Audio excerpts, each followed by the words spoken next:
Hello hi welcome back to our channel Pratyush all rounder. అందరూ ఏం చేస్తున్నారండి? అందరూ బాగున్నారా? నేను ఇక్కడ చాలా బాగున్నాను. I'm so fine. And also ఈరోజు అందరూ ఏం తిన్నారండి? మా ఇంట్లో కూడా దోశ, ఉర్లగడ్డల పొటాటో ఫ్రై అండ్ ఆల్సో బీరకాయ ఫ్రై అండ్ ఆల్సో పచ్చికారం పొడి, అన్నం.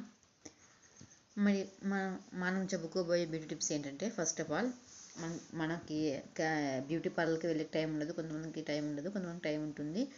అలా ఇంట్లోనే చేసుకోగలిగితే చాలా మంచిది. అదేంటంటే క్యారెట్ ఫేషియల్ అండి. క్యారెట్స్ 2 తీసుకొని దాన్ని పేస్ట్ లాగా చేసి పక్కన పెట్టేసి అందులో కొద్దిగా తేనె కలిపి ఈ ప్యాక్ని మీరు మొహానికి ఇక్కడ నెక్ దాకా అప్లై చేసుకోండి. 15 నిమిషాల తర్వాత వాష్ చేసుకోండి. ఇది క్యారెట్తో వేసుకోవడం వల్ల మచ్చలు కూడా తగ్గుతాయి అండ్ ఆల్సో నిగారింపు కూడా ఏర్పరచుకుంటుంది. బాయ్. మళ్ళీ వీడియోలో నా వీడియో ఫస్ట్ టైం చూసిన వాళ్ళైతే సబ్స్క్రైబ్